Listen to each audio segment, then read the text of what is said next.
티몬은 지난해 감사 보고서도 정산이 안 된 회사예요. 네. 이 티몬이라는 회사가. 네. 제가 개인적으로 만난 분은 네. 220억이 물렸어요. 한 분이? 예. 피지사가 책임지는 게 맞느냐 안 맞느냐라고 할 때 제가 볼 때는 한국 입장에서는 맞습니다. 예. 저희죠. 예. 1년 내내 재건축은 선한 사람들이 승리하는 싸움이다. 제가 이런 표현 쓴 적이 있어요. 네. 다 내려놓는 사람들이 한 6개월, 1개월, 1년만 사업이 단축돼도 굉장히 보는 속도가 중요해요. 그러면 돈 얘기를 좀 경제 얘기를 해볼 텐데 그 전에 올림픽 개막식에 관한 또 새로운 접근이 있으셔서 그 얘기도 잠깐 한번 여쭤보겠습니다. 함께해 주실 우리 김원장 KBS 전 기자님 어서 오시고요. 안녕하세요. 네, 그리고 박시동 평론가. 네, 안녕하세요. 박시동입니다. 네, 반갑습니다. 이번 개막식이 역대급 개막식이다. 다시 없을 훌륭한 개막식이다라고 생각하시는 우리 김원장 기자님. 왜 그렇죠? 난 너무 아니, 좋았는데. 저는 문화의 조예가 없지만 좋았어요. 뭐가 좋았죠? 달랐잖아요. 예, 아. 프랑스는 다르게 할 수 있는 나라잖아요. 다르기만 하면 됩니까? 뭔가의 역사는 네. 기존의 질서를 지키려는 사람들과 예. 기존의 질서를 깨려는 사람들과의 충돌로 만들어지는 건데 네. 깨려는 사람들이 더 많은 나라예요. 음. 근데 저는 우리가 자꾸 이걸 지키려는 사람들이 많아지는 나라이기 때문에 이런 네. 반동의 현상이 나온다고 생각하고요. 네. 그냥 제 개인 생각이 아니 아까 뭐 이런 거 보면 망측하다, 신성 모독이다. 이게 예전에 뭐 비키니 나왔을 때 미니스커트 나왔을 때 네. 다 했던 이야기예요. 여성 네. 장관이 귀걸이 차고 나오니까 아우 저거 나라 망한다 그랬어요. 예. 역사는 그렇게 발전하는 거예요. 이거 발전입니까 이거? 네. 아니, 네, 막- 그래서 네. 여성 장관이 귀걸이를 하니까 예. 그 다음부터 모든 여성 공무원들이 귀걸이를 할 수 있게 되는 거예요. 아. 그 처음에는 다 그런 충격이 오는 거예요. 네, 네. 지금은 그걸 우리가 파격이지만. 진도라고 하는 거 아니에요? 이게 아마 프랑스가 얘기하고 의도한 싶었던 것 그들의 같아요. 의도가 이거였을 것 같아요. 예. 사실 잠이 와서 다는 못 봤어요. 네. 다 보셨다면 조금 망측스러운 부분도 없지는 그 않아요. 아저씨 그거 봤다 이거죠? 경제 이야기해요. 예. 아니 그러니까 그 깨는 거 물어볼 줄 좋은데 몰랐네. 네. 깨는 거 좋은데 그 방향성이라는 건 어디를 향하든 상관없는 거예요. 기존에 예를 들어 어떤 질서가 있고 그걸 이제 깨요. 그래서 더 앞으로 혹은 뭐 더 우리의 인권이 보편적으로 보장되는 방향으로 등등등 있을 거 아닙니까? 근데 그렇죠. 그 방향이든 뭐든 상관없이 일단 깨기만 하면 되는 거예요. 이제 올림픽이 추구하는 가치들이 있는데 제가 네. 이제 그 사람들이 하는 그 모든 문화적 행사에 음. 어떤 그 레이디 가가 나와서 창송을 부른 게 예. 어떤 문화적 함의를 갖고 있는지 제가 어떻게 다 알겠어요. 예. 저는 다만 우리가 생각하는 그 기본적인 올림픽의 개막식의 틀 네. 그거가 많이 다르잖아요. 네. 다르면 틀린 거다 네. 이렇게 생각하고 있는 게 아닌가. 자 우리도 저도 틀리다고는 생각하지 경제 않고, 예. 코너에 틀을 좀 깰 테니까 옷 벗으세요. 일단. 김원장 기자 옷 벗고 시작하겠습니다. 아니 여기 홀리님이 나 죽고 나서 하라고. 아니, 도저히 그렇게, 못 보겠다. 그렇게 생각하시는 것도 맞고 네. 네. 또 이렇게 뭔가 변화가 있고 네. 다르게 생각하는 것도 맞고 네, 네. 프랑스가 거기에 대한 자부심을 가지고 있는 나라잖아요. 네. 우리가 네. 그러한 그렇죠. 가치를 그 파격과 혁명과 이런 거의 가치가 우리가 보여줄 수 있는 가장 큰 우리의 큰 문화 유산이야를 상징화한 네. 네. 네 그렇게 해석할 아니, 그러니까 그게 때 예를 들어 뭐 최후의 만찬 그게 가장 논란이 됐다면서요. 제가 예. 이제 헤드라인만 뭐 읽었는데 종교적인. 네, 네. 그 이제 신성 모독이라고 받아들이는 분들도 있을 거고. 예. 아니 중세 내내 예수님하고 관련된 것밖에 사람 못 그렸잖아요. 어디 뭐 정물화 하나 못 그렸잖아요. 신성 네, 모독이라 네. 그래서. 네. 누군가는 그걸 깼기 때문에 우리가 네. 여기 온 거 아니에요. 아니 저는 그걸- 신을 모독했다 생각은 안 드는데 네. 제 눈을 모독한 것 같아요. 그건 너무 불편했어요. 그 표현은 좀 공감되시나요? 와닿네. 근데 이게 만약에 진짜 완성도가 쫀쫀했으면 네. 이런 비판이 좀 덜했을 텐데 조금 좀 허술해 보였구나. 예, 막 여러 가지 논란이 있었잖아요. 선수들 배 네. 태워서 막 세네강 네. 배 타고 입장하고 막 했는데 네. 막 진짜 약소국들 막 선수 별로 없는 나라는 막 통통 배 띄우고 막 네. 그리고 요트 주고 근데 막 탄소 중립한다고 에어컨도 안 켜주는데 안 요트 막 나오고. 100대 띄우고 네. 막 이러니까 아니 근데 프랑스 대변인은 아니니까. 네, 요 개막식 얘기는 다음에 한번 여기까지 기회 되면 하겠습니다. 다시 한번 얘기 나누도록 지금 하겠습니다. 박시동님 가야 되니까 지금 프랑스 못 들어오자마자. 가봤어요. 아 그러셨어요? 네, 못 가봤어요. 저는 이태원에 프랑스를 자주 출몰한다는 네. 댓글이 있던데. 프랑스 한 그거 5번 맞으신 거예요? 가봤습니다. 야 프랑스 우와. 5번 다섯 가보셨습니다. 야, 야, 전문가 여기 최다네요, 들어오고 최다. 우리가. 이제 이름도 그냥 박시동 이렇게 잡시동. 파리는 뭐 내 집 같죠? 아, 내 집 같아. 그러네요. 안방 예. 드나들듯이 아, 이번 개막식 갑니다. 재밌게 보셨겠군요. 너무 재밌게 봤죠. 아, 그렇습니다. 온몸은 파란색 칠한 거 너무 익숙하죠. 꿈에 나올 것 네. 같다고. 다들. 셀린디온 공연 아, 마지막에 그거 진짜 셀린 감동. 디온. 그게 개막식 전체 논란을 뒤로 하고 맞습니다. 개막식을 구했습니다. 아, 애들 아, 우리 아빠의 알겠습니다. 노래를 네. 정말 자, 멋지게. 박시동 평론가와 함께 그러면 네. 일단 팀원 이 심각합니다 지금. 네. 맞습니다. 지금부터 네. 저희들은 아무 말도 하지 않네요. 네. 두 분이 직진하시죠. 예, 네. 직진하시죠. 네, 이거 어떻게 되는 거예요 이제? 아, 왜냐면 지금 네. 이 회사들 보니 하는 짓들이라고 할 뻔했는데 하는 모양새를 보니 결국 파산하고 기업 회생하고 그다음에 돈은 난 못 갚거나 아니면 누가 갚아주세요 요 그림으로 가는 것 같아서 굉장히 제가 좀 화가 나 있습니다. 네.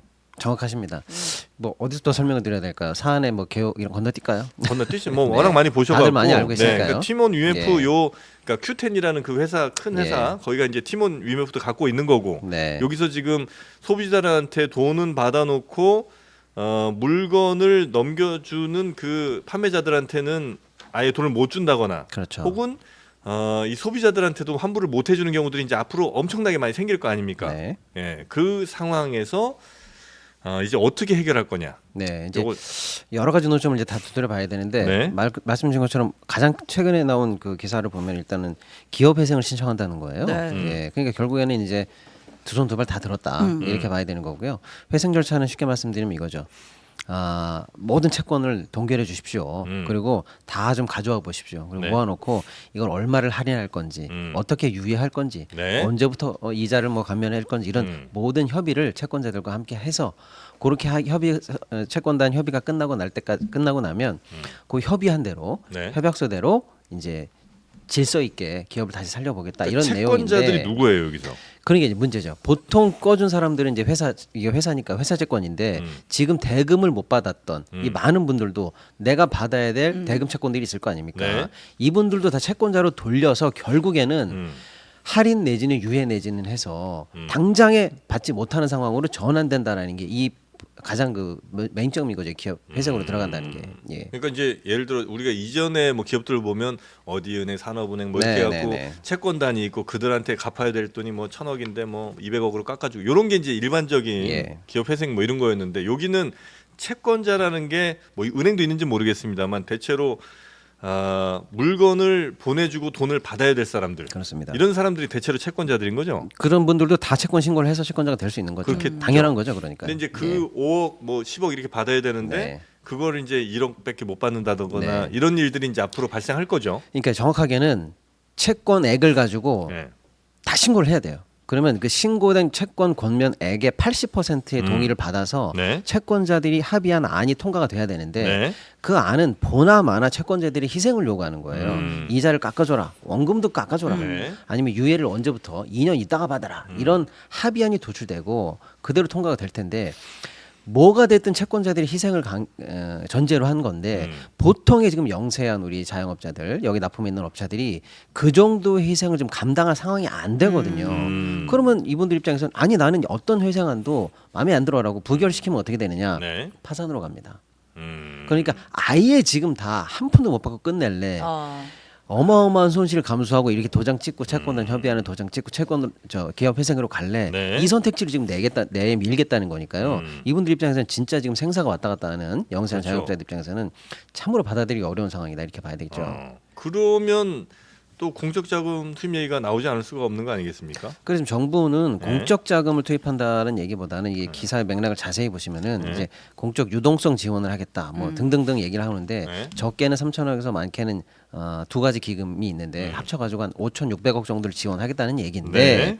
말 그대로 그냥 여기다가 돈을 넣어서 이걸 살리겠다 이런 뜻이 아니고요. 그 기금의 성격은 이거예요. 긴급 경영 구제 기금 같은 건데 예를 들어서 지금 돈을 못 받아서 당장 부도나게 생겼다라는 그 영세한 그 우리 중소자영업자들에게 대출을 해주는 거예요 저리로. 그러니까 결국에는 그분들도 이 대출 갚아야 되는 상황이에요. 그렇죠. 그러니까 내 돈을 못 받아서 내가 빚을 또 내서 연명해야 되는 그런 상황에 처하게 되는 거고요. 당장 급하니까 어쩔 수 없이. 그렇습니다. 네. 정부 입장에서도 또 예상하지 못했던 막대한 기금 지출이 일단 예정이 돼 있는 거고 문제는 사건의 원인 발단자가 결국은 UMF 팀원인데 이쪽을 통한 지금 구제 절차가 안 나오고 정부가 우회로를 통해서 정부 돈으로 일단 살려만 놓는 제도로 나오니까 사고 친 사람 따로 있는 거고 수습하는 거 따로 있는 거고. 여기 뭐 사제 출연 얘기도 하던데 안 하겠죠? 지분 다 팔고 일단 뭐 그- 내가 담보를 받을 거 다 받아갖고 하겠다. 구영배 예, 대표가. 구영배 씨는 지금 네. 예, 국내에 들어와서 뭐 네. 사제 출연, 그다음에 Q10에 관한 지분 담보 등등등을 해서라도 메꿔보겠다라고 얘기하는데 네. 시장에서는 회의적이고요. 그죠. 예, 그거 가지고 택도 없다라고 생각하는 거고. 사제 출연 예. 해도 택도 없고. 그리고 본인이 사제 출연을 해서라도 모든 걸 해결하겠다. 네. 일단 여기에 방점이 찍혔으면 좀 지켜볼 만한데 네. 그럼에도 불구하고 뒤에 단서가 달린 게 뭐냐면 네. 이게 지금 사실 나스닥 상장을 염두에 두고 네. 무리하게 물동량을 키우기 위해서 일이 벌어졌다라는 게 배경의 하나로 지목되고 있지 않습니까? 근데 여전히 이 나스닥 상장이라든지 이 기업을 계속 가지고 가겠다. 의지를 예라는 의지가 뒤에 그 발표에 달려 있어요. 이 상황에서도 예, 그렇습니다. 그러다 보니까 전폭적인 사제 출연을 통해 일단 해결하고 제가 여기서 어떤 손해를 있더라도 끝까지 책임지겠다 이런 식의 반응으로 하고 해석되기에는 조금 희망 섞인 분석이라고 봅니다. 저는 예.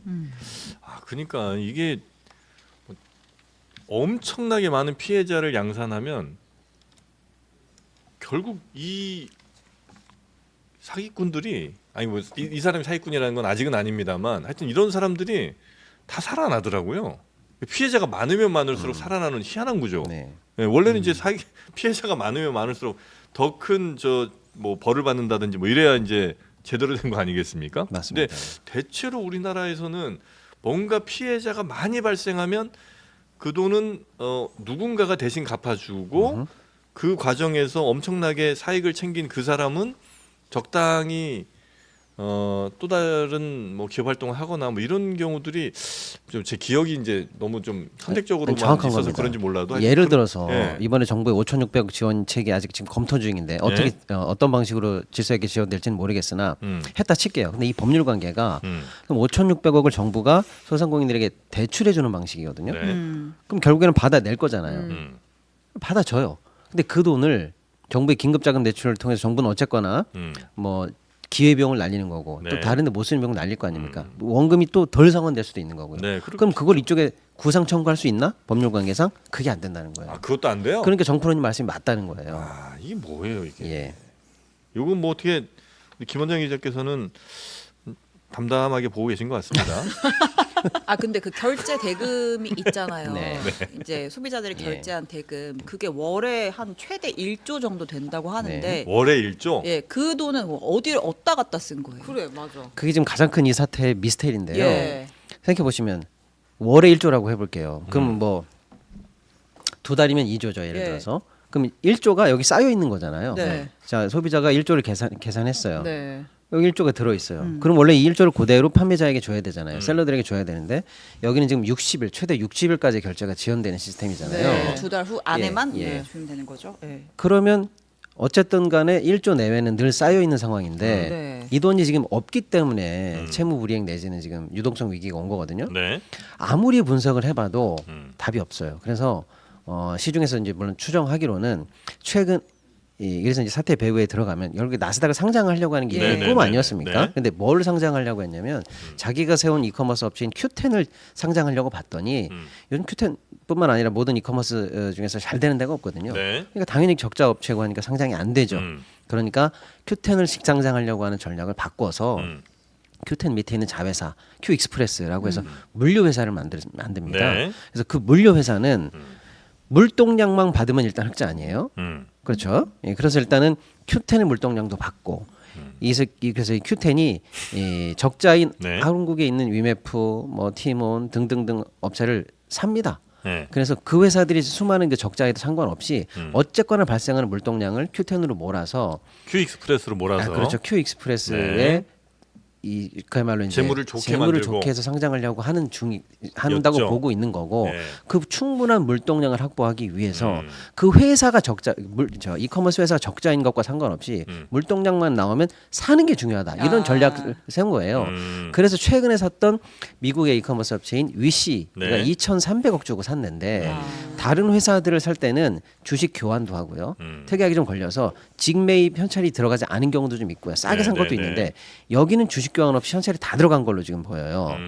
그럼 결국에는 2,300억이 어디서 나왔느냐 인수대금 적어도 지금 확보하고 있는 고객들의 돈을 여기서 유용한 거 말고는 뭉친 돈이 들어갈 데가 없다. 네, 네, 그래서 네. 시중에서는 그런 자금 유용을 의심하고 있는 거죠. 아, 이건 뭐 수사해야 될 것 그러네요. 같아요. 네. 네. 근데 이분이 주인이 누구예요? 배 구영배. 구영배. 구영배 네. 어떤 분이고 어떤 잘못을 했는지는 뭐 경찰이 알아서 할 것 같고 이제 이 사람이 이렇게 잘못했으니까 이 나쁜 놈이다. 아우 네. 피해자들 큰일 났네. 이렇게 하면 이건 이제 구조적인 이 문제점 제가 볼 때는 일단 두 가지가 보이는데요. 네.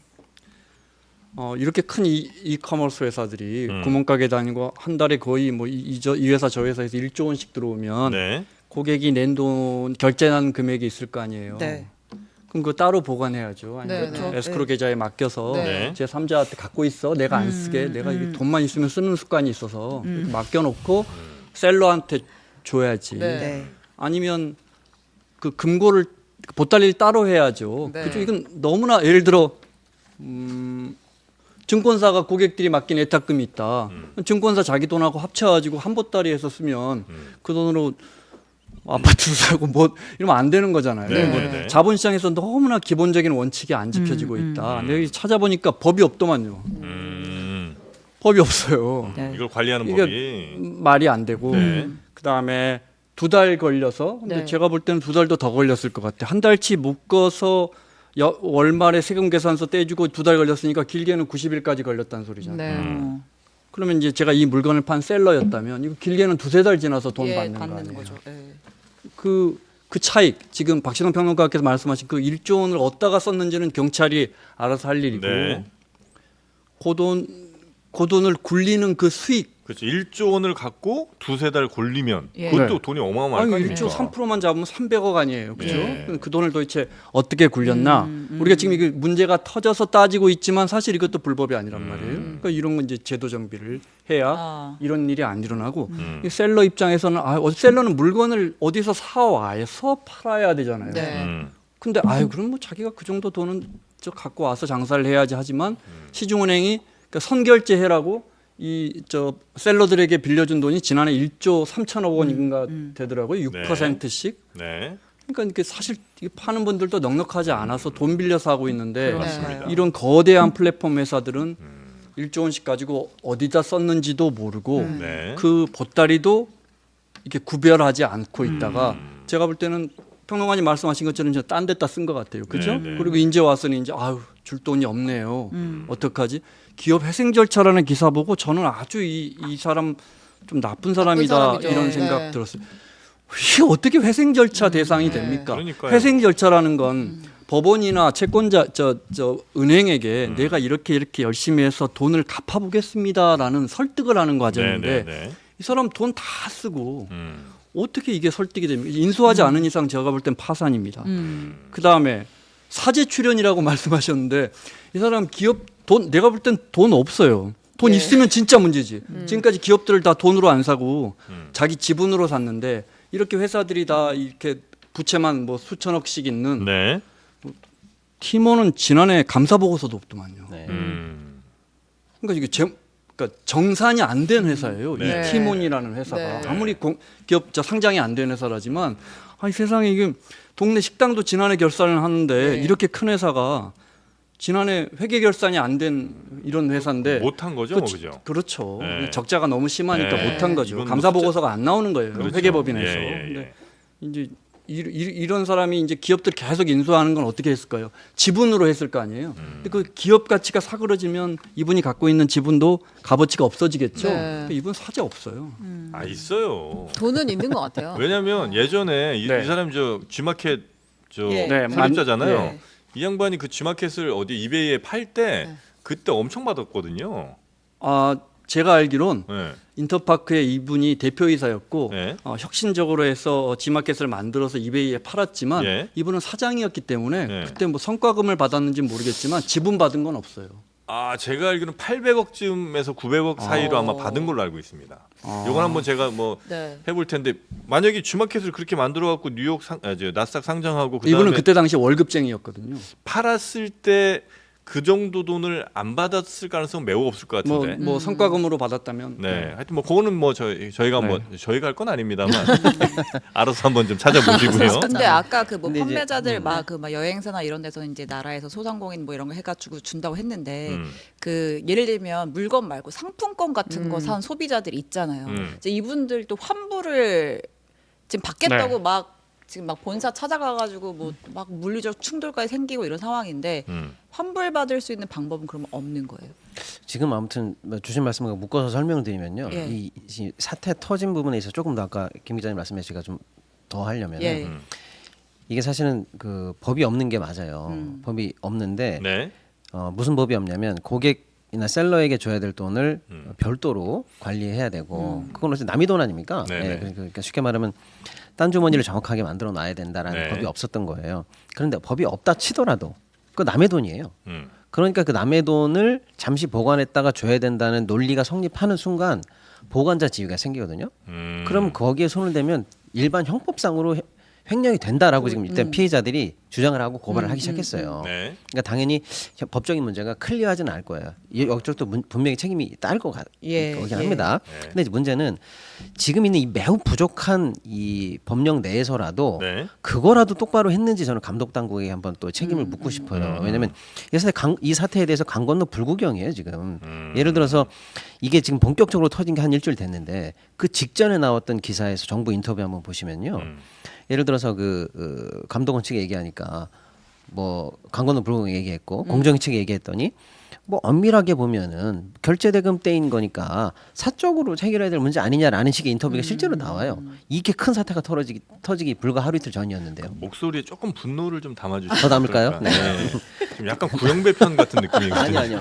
그 다음에 지금 있는 법령 내에서도 네. 이게 전자금융사업자법이거든요. 네. 여기 내에서도 현재 어느 정도의 가이드라인을 통해서 업무 감독을 하게 되어 있어요. 예, 금감원이. 예, 예. 근데 그 규정에 따르면 이렇게 되어 있어요. 총 자산에서 부채를 감한 자기 자본이 항상 0은 넘어야 된다. 빚은 지지 말고 있어라라고 네, 하는 네. 건데 지금 아까 말씀드린 것처럼 팀원이나 이쪽은요. 지금 현재 자본 잠식은 말도 못 하고요. 지금 유동성 자산을 까고 부채를 계산해 보면 6천억에서 거의 뭐 8천억 이상의 빚이 있지 않나. 이 정도로 현재 추산되거든요. 근데 이 가이드라인 감독 당국은 이 가이드라인을 놓고 네. 업무 개선 명령 등등등해서 들여다 봤어야 되는데 여태까지 그걸 보지도 않고 감사 보고서가 작년에 안 나왔는데도 체크해 보지도 않고 그래서 뭐 했어라고 하니까 자율적으로 좀 잘 해봐라는 MOU 비슷한 거를 네. 지도했다라는 식의 얘기거든요. 그러니까 이 법의 사각지대도 있었지만 감독 당국이 그나마 있는 법을 통해서 시장을 어느 정도 관리했어야 되는 의무 역시 해태했다. 네. 사건을 키운 측면이 있다라는 거고요. 아 그리고 전 죄질이 되게 안 좋은 것 같은 게 물론 이제 이건 소비자들의 이제 증언이니까 어디까지 팩트인지 모르겠습니다만 막판에 이 사건 터지기 한두 달 전부터 한 달 전 뭐 몇 주 전부터는 엄청 할인된 그게 많았다는 거예요. 정확합니다. 그거 제가 맞아요. 따로 제보를 몇 개 받고 그죠? 취재로도 좀 개인적으로 했는데 정확해요. 그러니까 지금 현금이 딸리기 시작하고 큰일이 났다 싶으니까 그러니까 상품권 할인, 특가 상품 그 엄청 했다는 떨어내기 거예요. 엄청 했고요. 캐시백 발행하고. 특히 이제 이 셀러들 영세한 소상공인들이 이제 제보를 많이 주셔서 제가 네. 직접 들었는데 예를 들어서 그 선결제 대출도 이제 막히기 시작하거든요 은행에서. 여기 좀 이상한데 그래서 안 되니까 직접 이 회사들이 나서서 네. 은행을 연결해 줄 테니 더 해라라고 해서 막판에 물량을 더 빼려고 그러니까. 더 노력했다는 거예요. 그래서 그거 믿고 제가 개인적으로 만난 분은 네. 220억이 물려 있다는 거예요. 한 분이 예, 그 회사가. 예, 그러니까 그렇게 물린 분들 또 근데 왜 그거를 우리 박시동 평론가한테 제보하죠? 아니 이제 그 사실은 이제 피해자 회의가 있었지 않습니까? 그러니까 아, 방송이 좀 해달라고. 그래요. 예, 예. 또 제가 아는 사람이 또 지인이 뭐 이런 사람 아는데 어기저기 연락해봐야 예, 된다고 해서 예, 저한테 예. 많이 왔어요. 예, 예. 그러니까 정프로님 말씀이 맞아요. 마지막에 유동성 위기가 잡히니까 이걸 해결하려고 하는 게 아니라 오히려 더 크게 이걸 더 현금을 땡겨야 해결된다고 생각하니까 더 교묘하면서 더 사기적인 판매를 강요하거나 유도한 측면이 있습니다. 잡아 넣어야 된다니까. 아주 비도덕적이에요. 아니 제가 금요일 밤에 팀원 사옥에 갔잖아요. 갔어요?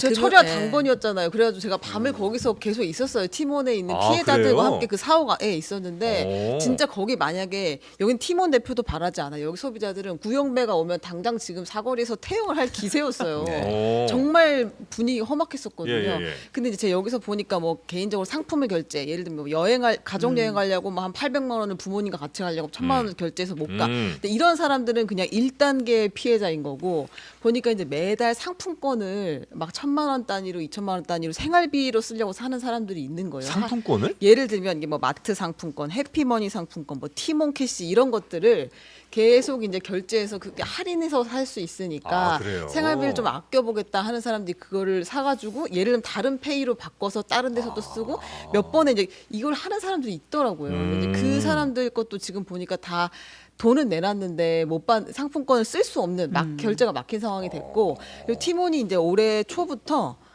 지금 결제하면 상품권을 다음 달에 준다. 뭐 이런 식으로 되게 기형적인 그 판매를 계속 해왔다는 거예요. 티몬이. 현금을 끌어모으려고. 네. 그러니까 이제 그게 지금 터진 건데 미리 막지 못했다는 걸 책임을 이제 감독 당국이 지는 거고. 네, 알겠습니다. 특히 이제 소비자들이 가장 화가 나는 부분은 음. 빠른 환불이나 결제 취소 조치가 지금 초기에 안 났거든요. 예. 그러면서 네. 말이 됩니까? 소비자들이 그 회사에 쫓아가가지고 뭐 문을 두드리고 밤새 기다리는 동안에 네, 네, 네. 그 난리를 사적으로 맡겨놨다는 게. 예. 근데 알고 봤더니 사실은 그 법령 해석에 따라서 네. 지금 이제 피지사들 불러가지고 네. 감독원에서 세게 압박하는 거 아닙니까? 예. 얘네들 여신 관련한 법령 위반일 수 있어. 원래 환불 책임 너희들에게 있어. 일단 환불해줘. 이렇게 지금 압력을 넣었다는 거예요. 근데 이제 하기는 할 텐데 네. 초반부터 질서 있게 이렇게 일단은 대응을 했었어야 되는데 하루 이틀 넘어갔잖아요. 그러면서 현장에서는 자체 환불을 받으신 분들이 계시는 거예요. 맞아요. 그러니까 이제 맞아. 얘네들 갑자기 피지사들이 하는 얘기가 이쪽에서 자체 환불 받은 명단과 지금 우리가 해주기 위해 이중 환불이 되지 않느냐. 예. 그래서 이거 대조를 해야 되는데 또 팀원이나 위메프나 얘네들이 또 명단을 잘 안 준다든지 해서 네. 꼬여 있기 때문에 이거 정리하는 데까지 좀 기다려달라 등등등. 네네네.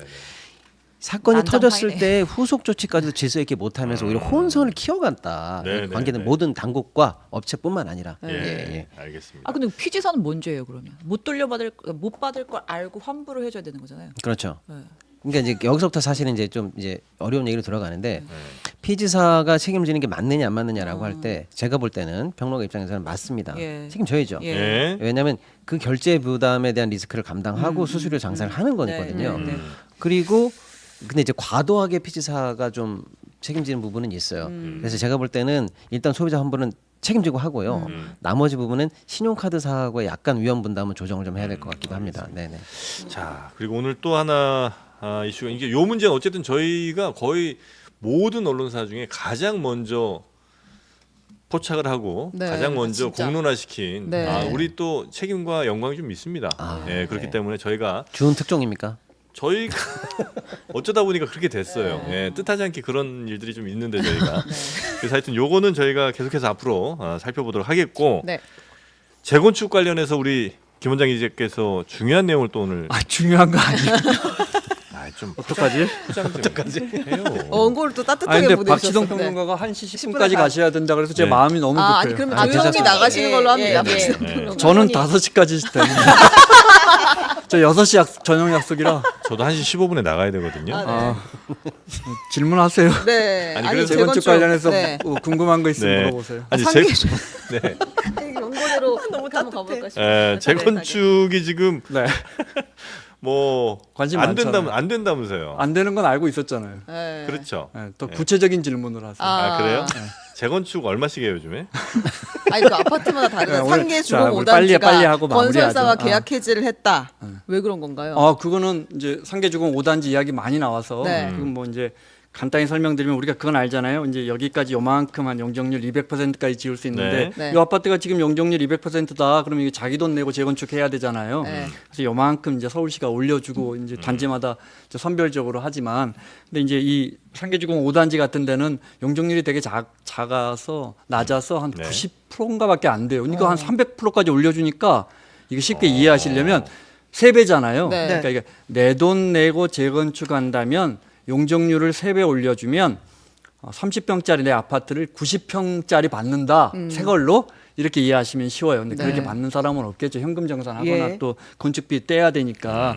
근데 문제는 여기가 평수가 되게 작아요. 11평짜리예요. 네. 주민분들은 되게 30평짜리를 원하시잖아요. 네. 네. 그럼 이게 또 3배가 커지잖아요. 이러면서 3배 높아진 용적률을 조합원 분들이 써버리는 거예요. 아. 일반 분양분이 안 나오죠. 네. 일반 분양분이 안 나오면 새 아파트 팔아서 이걸로 건축비를 이제 충당하는 구조가 이제 우리나라의 이 재건축 구조인데 이게 안 되는 거예요. 네. 그러니까 이제 그러면 내 돈 내야 되죠. 네. 내 돈 얼마나 드나? 건축비가 많이 올랐잖아요. 네. 평당 건축비가. 그래서 5억 원이 든다는 거예요. 집값이 이게 11평이라 지금 5억 정도 하는데 네. 그러니까 이제 이분들이 이걸 낼 돈이 없으니까 아, 여기 재건축이 쉽지 않아졌다 네. 이 말씀이에요. 그러니까 정리하자면 용적률이 남지 않아서 재건축이 쉽지 않고 네. 또 소형 평형인 분들은 또 그래서 재건축이 쉽지 않고 네. 근본적으로는 건축비가 많이 올라서 금리도 비싸지만 여전히 비싸지만 올라서 근본적으로 재건축이 쉽지 않아졌다. 아니 그때 그 용적률이 네. 다른 데는 안 나와서 문제잖아요. 네. 용적률만 나오면 어떻게든 해보겠다는 데가 일반적인 곳들인데 네. 여기는 용적률이 3배나 올라감에도 불구하고 우리 돈이 더 들어가니까 안 되겠다는 거예요? 그렇죠. 야, 이거는 그러니까 이제 사실은 네. 상식적으로 보면 네. 아니 오래된 11평 아파트를 새 33평 아파트로 바꿔주는데 네. 뭐 어떻게 당신이 돈 좀 내야지, 내야지. 이렇게 생각하지만 네. 사실은 뭐 그동안에 보면 워낙 재건축으로 돈을 많이 번다는 우리 기대감이 쌓여 있기 때문에 그분들 입장에서는 또 이제 그분들의 마음을 어느 정도는 이해할 수 있을 것 같은데 아니, 근데 오늘 예. 오늘 드리고 슬픕니다, 싶은 지금. 말씀은 네. 우리가 이제 큰 틀에서 보면요. 음. 이 기가 막힌 재건축이라는 발명품이에요. 한국만의. 네. 우리가 휴대전화 오래되면 내 돈으로 사야 되잖아요. 네. 네. 차도 오래 쓰면 내 돈으로 사야 되잖아요. 네. 근데 집은 오래 쓰면 용적률이라는 이 마법 지팡이를 이용해서 새 걸로 바꿔줘. 예.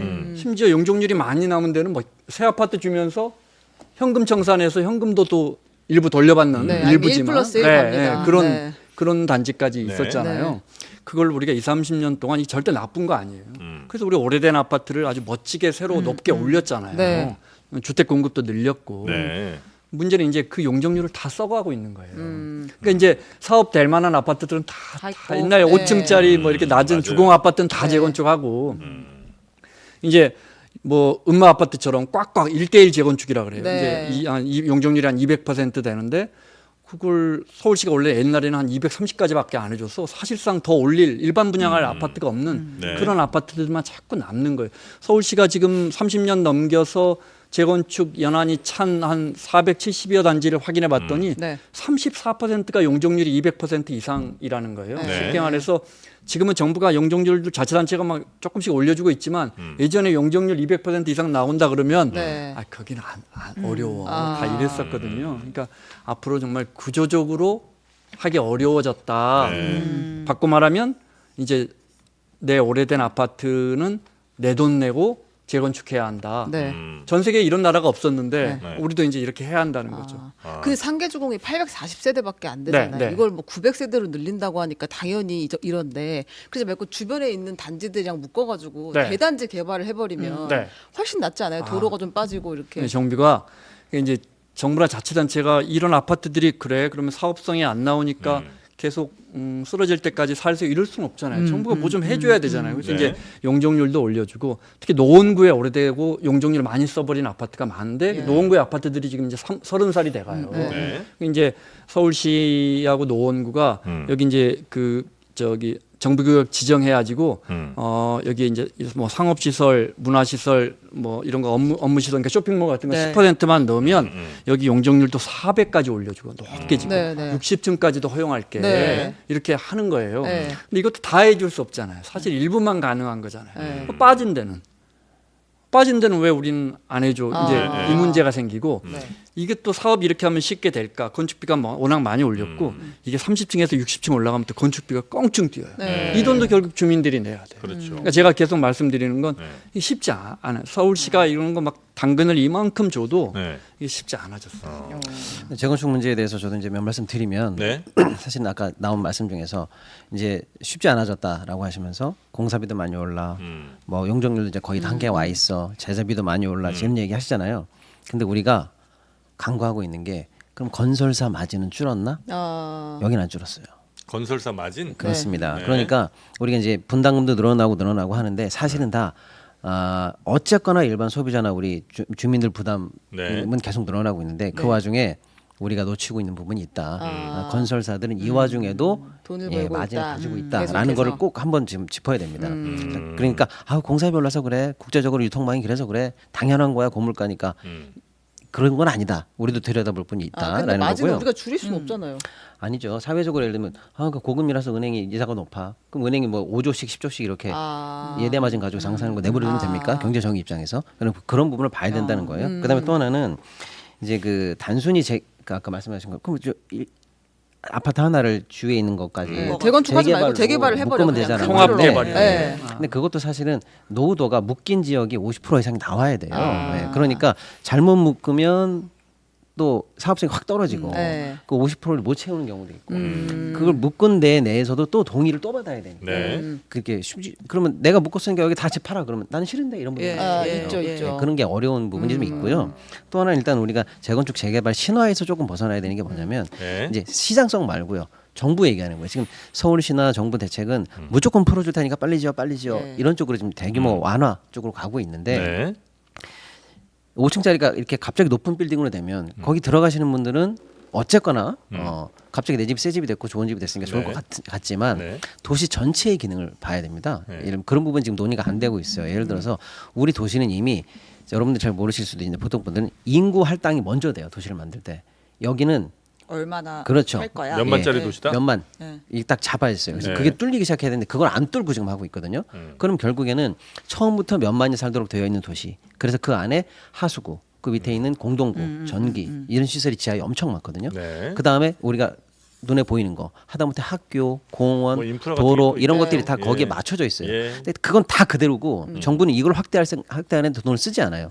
나머지 이건 다 그대로인데 이 상황에서 집만 올라가면 그 집 때문에 새로 유입되는 인구가 아직 반영이 되지 않은 상황에서 도시계획이 무너지면서 교통체증 생겨 학교 딸려 상대적으로 누려야 될 녹지 공간 공원들이 점점 좁아지면서 삶의 질이 떨어질 가능성이 있어요. 그러니까 네. 내가 우리 동네만 재건축 재개발 용적률 올라가면 삶의 질이 좋아지는 거야 다 부자되는 거야 그렇지 않은 지역도 많다 막상 지어놓고 보면 예.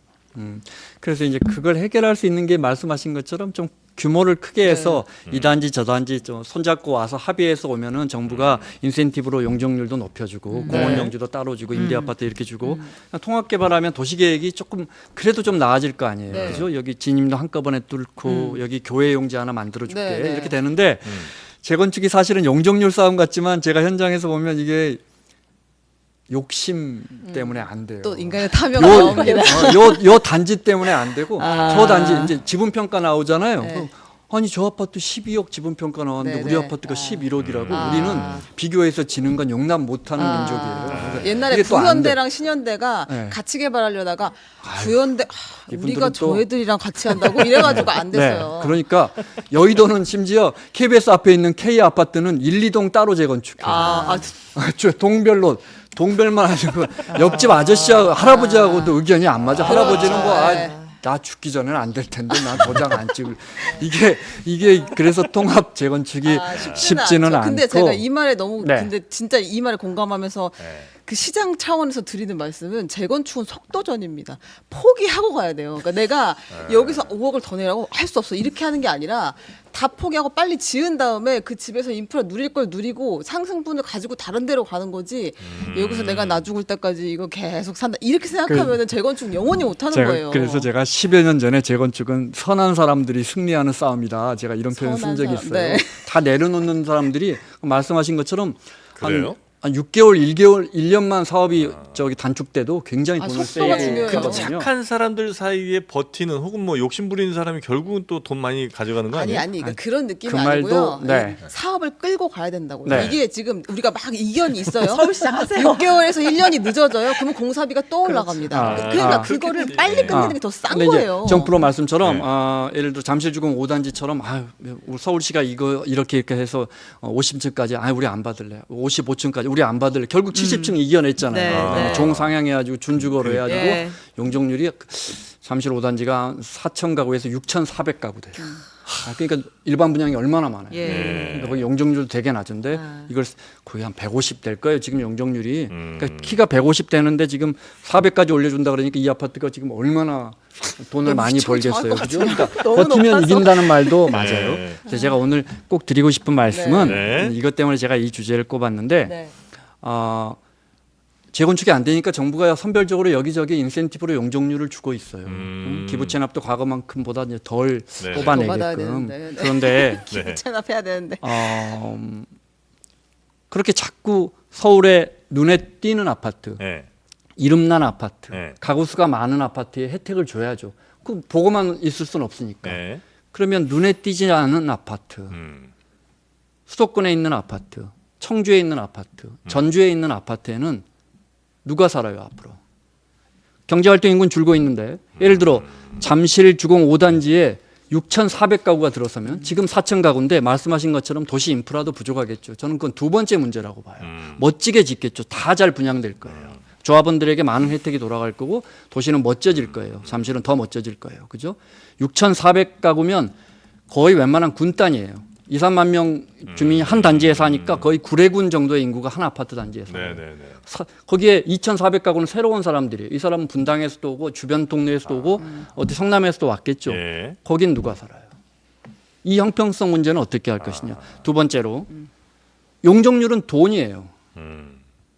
헬리오시티 가락시형 했던 헬리오시티 같은 경우에 용적률 종상향에서 경실련 추계로 9조 원 정도가 조합원들에게 돌아갔다는데 네. 용적률로 주니까 주민들이 모르고 항의하지 않는 거예요. 예를 들어 종상향에서 옛날 대치동 청실아파트 지금 뭐 저 레미안 파크 네. 뭔데 종상향 해줍니다. 그래서 조합원들 나와서 가구주들 나와서 내일 아침 9시에 대치역 사거리 3번 출구에서 1억 2천씩 받아가세요 하면 주변 난리 날 납니다. 거예요. 네. 난리 날 거예요. 네. 네. 1,200만 원만 줘도 난리 날 거예요. 네. 근데 종상향이라는 건 어마어마한 혜택인데 아무리 필요하다지만 선별적으로 주어진단 말이에요.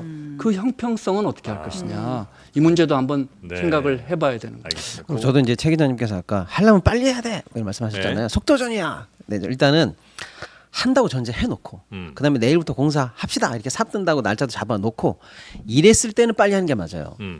그래야 이제 어쨌거나 추가 비용이 누수가 적고 기회비용이 적으니까요. 그건 맞는데 그 속도전 개념과 전혀 다른 속도전 예를 한번 들어볼게요. 우리나라에서 제일 비싼 아파트는 어디 아파트겠죠. 네. 근데 일본에서 한때 제일 비싼 아파트가 롯본길스에 있습니다. 그 아파트 재건축 현장을 제가 직접 가봤어요. 네. 오. 근데 거기 얼마나 걸렸어요? 이게 쭉 그 했던 건설사랑 조합원들한테 물어봤더니 30년이 걸렸다는 거예요. 재건축에? 예. 와. 왜 30년이 걸렸어? 우리처럼 빨리 하면 빨리 해 이런 게 아니에요.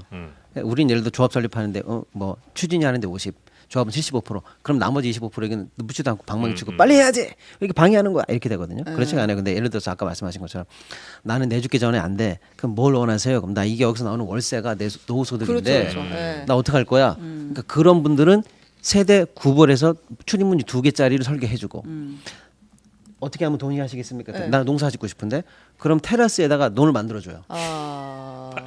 아 진짜로요. 아, 그래요? 30년 네. 걸린 이유가 있네요. 이렇게 해서 다 동의받고 그걸 아. 하나의 합의로 모으는데 오래 걸린 거예요. 그렇게 하는 게 정상일 수도 있다.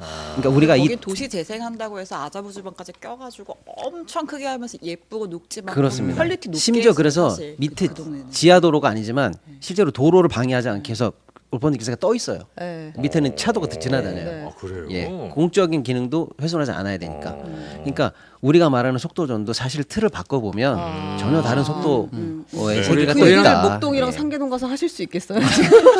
우리는 자연스럽게 음마 아파트 가서 그 얘기 하실 수 있겠습니까? 우리는 자연스럽게 늦어져요. 서로 싸우니까. 그러니까 어쩔 수 없이 그 늦어져요. 개포주공 1단지가 DH 퍼스티어 뭔데 네. 그게 아마 네. 저 조합 설립부터 착공까지 17년 걸렸거든요. 아 그렇죠. 그리고 재건축 쉽지 않아요. 조합으로 그 성공하는 경우가 없습니다. 늘 비대위가 성공합니다. 아, 비대위 부동산은 한 3번 전문이에요, 진짜. 들어옵니다. 네. 소송 들어가고 또 조합장이 얼마나 해먹었는지 또 따져야 되고 네. 바빠요 바빠. 최은경 기자는 이쪽 부동산 쪽은 그냥 체득한 거죠 거의 취재라기보단 체득이에요. 아니, 저를 이렇게 만든 사람이 누군지는 나중에 말씀드릴게요. 아. 알겠습니다. 자 오늘 경제 이야기까지 마무리하고 여기서 인사드리고 저희는 내일 오전 11시에 다시 여러분 찾아뵙도록 하겠습니다. 함께해 주신 네 분 대단히 고생 많으셨고요. 시청자분들도 오랫동안 재미없는 얘기 들으시네요. 고생 많으셨습니다. 아니 너무 재밌고 재밌었어요? 장래만 여의대가 어엿한 종합 방송으로 거듭났다는 생각이 듭니다. 어엿한. 정치, 경제, 사회, 뭐 어엿한. 스포츠 모든 걸 아우르는. 스포츠 할 때는 저희를 불러주세요. 어. 너무 모르시더라. 아 진짜. 네. 좀 아세요? 스포츠 광입니다. 아, 진짜. 진짜요? 그럼요. 예. 맞아. 문성이 형이랑도 친합니다. 그러면 매일 오셔서 저랑 네. 동네 가까운데 여기 와서 좀 네. 했어요. 할 사람이 없어요. 네. 대신 돈은 못 드립니다. 자, 그럼 저희는 내일 오전에 뵙겠습니다. 고맙습니다. 감사합니다. 네, 감사합니다.